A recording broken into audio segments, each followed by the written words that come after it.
Hello, writers and readers. I'm freelance fiction editor Miranda Darrow, here with my weekly video about writing, editing, and the writing life. This month, we're talking about mysteries with a focus on locked room mysteries. So if you're a writer looking for writing tips, check out last week's video for tips and tropes and themes. All month, I'm shining a spotlight on compelling mysteries, and here are some that caught my eye, with characters trapped in these closed rooms. Without further ado, let me present my list. The first up is The Guest List by Lucy Foley, a 2020 novel. Set on a remote island during a wedding, this novel features a murder among guests, each harboring secrets. This mystery has multiple POVs, including the murderer, so it's a matter of gathering clues from the perspectives and trying to figure out who's hiding the most, because everybody's hiding something. Shari Lapena has many mysteries that could be included on this list. I love her suburban domestic suspense stories, but An Unwanted Guest definitely qualifies as a locked room mystery. It's winter in the Catskills, and Mitchell's Inn, nestled deep in the woods, is the perfect setting for a relaxing, maybe even romantic weekend away. It boasts spacious old rooms with huge wood-burning fireplaces, a well-stocked wine cellar, and opportunities for cross-country skiing, snowshoeing, or just curling up with a good old mystery novel. So when the weather takes a turn for a worse and the blizzard cuts off the electricity and all contact with the outside world, the guests settle in and try to make the best of it. Soon, though, one of the guests turns up dead, and it looks like an accident. But then when the second guest dies, they start to panic. In a similar theme, 1222 by Anne Holt, translated by Marlene Dergalery, has a train derailment in the mountains during a blizzard, and the passengers seek refuge in a resort hotel. And then the murders start. Following the dramatic train derailment, the conflict between survivors escalates, while a furious storm threatens the unprotected village. Nobody's there to help, there's no way out, and the survivors are hiding out. On the first night of the hotel, a man is found shot, murdered. The victim is Cato Hammer, a priest known nationwide for his ability and a desire to get in the papers. Hanne Williamson, a retired inspector in the Oslo's police, is drawn into a race against time and against the murderer and against the worst storm on the Norwegian Alps on record. Next up, one of my favorites, Everyone in My Family Has Killed Someone by Ernest Cunningham. In this book and its sequel, all of the members of the main character's family are responsible for the death of someone. Not all of them are murderers, mind you, but dead people under every leaf in the family tree for sure. And they gather for a family reunion in a remote ski lodge, just like 1222, where, of course, someone ends up dead. I love the first-person POV and the main character breaking the fourth wall with this protagonist. It's a breath of fresh air in the mystery genre, and the sequel is similar. Everyone on this train is a suspect, also by Ernest Cunningham. It's a follow-up to Everyone in My Family Has Killed Someone. This time, the narrator-author is on a train full of mystery writers, and someone ends up dead.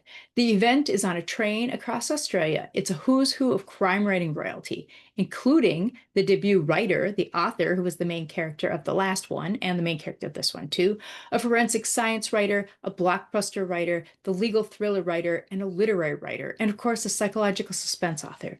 But when one is murdered, the remaining authors quickly turn into 5 detectives. Together, they should know how to solve a crime. Of course, they should also know how to commit one.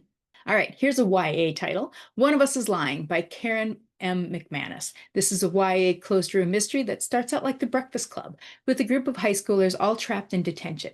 They have nothing in common, just like The Breakfast Club, and some feel that they were set up for detention. And then one of the students has an allergic reaction and dies. Someone has taken all the EpiPens from the nurse's office. It's definitely murder, and the suspects all watched him die. This one was made into a streaming service miniseries. Another YA title is All Your Twisted Secrets by Diana Urban.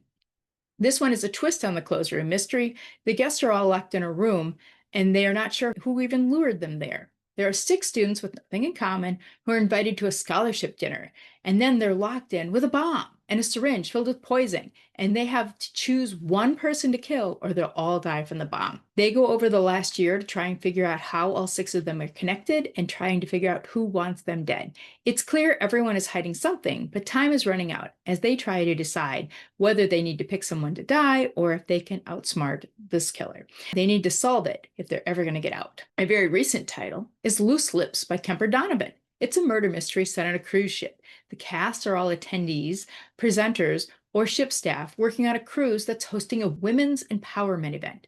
So it's almost all women, but not completely. And our main character is a ghostwriter. It was in the previous novel, so this is the second in a series. I don't think you'd need to read it. It could be standalone. And her former BFF is the event host, who's now internet famous. And then the murders start. Well, in international waters with no law enforcement and intentionally very little security or cameras. The 7.5 Deaths of Evelyn Hardcastle by Stuart Turton is a speculative closed room mystery. Evelyn Hardcastle is killed by someone staying at a fancy mansion in the country. Our detective is trying to solve the case, but our detective keeps waking up the same day over and over in a different person's body. So it's the kind of the premise of every day, but as a murder mystery. The main character needs to figure it out before the end of the week, or the clock won't keep resetting and Evelyn will be permanently dead. Another title is Five Total Strangers by Natalie Richards. Mira desperately needs to get home, but a blizzard traps her at the airport after her connecting flight is canceled. Then Harper, her glamorous seatmate from the flight, offers her a ride. Harper and her 3 friends can drop Mira off on their way home. Once they set off, she realizes one of them is hiding something. The roads go from slippery to terrifying when things start disappearing, and she realizes someone in the car is lying. Will she make it home, or will this nightmare turn fatal? I love the claustrophobia of people trapped in a car in a snowstorm. I read this shortly after I'd read a feel-good story about 5 complete strangers whose flight got canceled and they rented a car to get to their destination, and now they're all best friends for life. That's not quite the case for this group of carpoolers. This one's a little bit older, but one of my very favorites. In a Dark, Dark Wood by Ruth Ware features a bachelorette party that they call a hen party because this is a British novel, set in a remote cabin with sketchy Wi-Fi. Friends of the bride, old and new, gather at this quaint cabin. Things are a bit awkward until the murders start. And then it's downright claustrophobic in this tiny cabin in the big, big woods. It's a novel I like to use as an example of when setting can be a character. One by One by Ruth Ware. This author has a bunch that would qualify, but I'm listing this one because it's so claustrophobic. Like Dark, Dark Wood, and also Woman in Cabin 10 is also. Ruth Ware is so good at this. In One by One, co-workers at a company retreat get snowed in a beautiful rustic mountain chalet with breathtaking vistas, a cozy fire, and company to keep you warm. What happens when your company is just 8 co-workers and you can't trust any of them? When an off-site company retreat meant to promote mindfulness and collaboration goes utterly wrong, and an avalanche hits, and the corporate food chain becomes irrelevant and survival trumps togetherness. Come Monday morning, how many members will the team be short of? Next up is The Lies We Conjure by Sarah Henning. This one is a closed room mystery with a paranormal twist. High school sisters Ruby and Wren are just trying to make a little extra money while working their summer job at the local Renaissance fair, and then a strange old woman approaches them with an unusual offer. If they agree to attend a dinner posing as her 2 granddaughters, she will pay them $2,000 each just for a night. The sisters jump at this opportunity and soon find themselves surrounded by 13 powerful witches at this dinner party.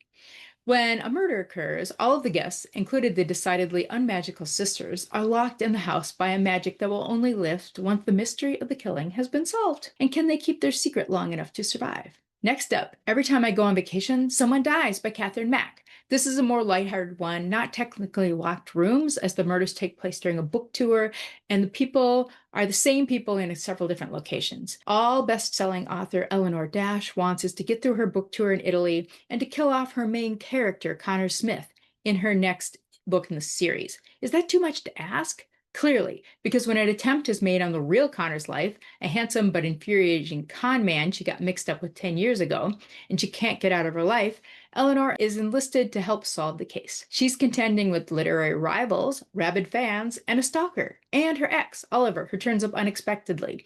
Theories are bandied about, rivalries and rifts, broken hearts are revealed. Soon, Eleanor can't help but to wonder, do they want to solve the case, or do they want to pin the murders on her?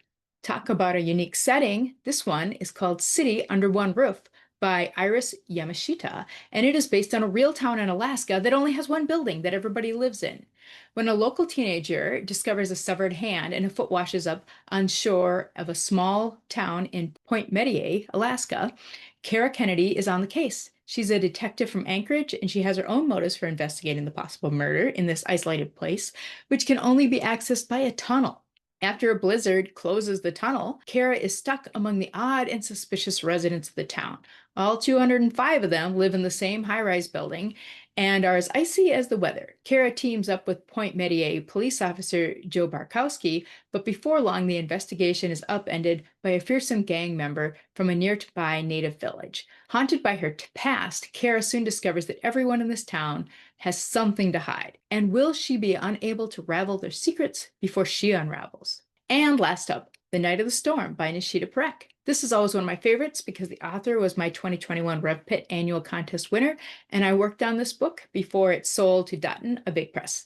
This story starts with our main character, a single mom who is on the outs with some of her extended Indian American family since her divorce, and she's living in Texas when the hurricane hits. Her sister invites her and her son to stay at her sister's much larger, fancier place in the cul-de-sac neighborhood of McMansions. She joins her sister, brother-in-law, niece, and her sister's live-in mother-in-law, a visiting brother-in-law and his new American wife, and an overly close neighbor who also swings by. They're stocking up on water and supplies when the storm builds. And then the murders start. All right, there's my list of 15 recent closed room mysteries. Tune in to this YouTube channel next week when I'll give my review of my favorite writing craft book for writing a specific genre, mysteries. I will be reviewing Writing and Selling Your Mystery by Hallie Efron. I read more writing craft books than anyone else I know, and I review them so authors can decide whether they're interested in checking out the full book, and this one's a classic. If you enjoyed this video, please like, subscribe, and share. I post new content every week. This is Miranda Darrow wishing you happy writing!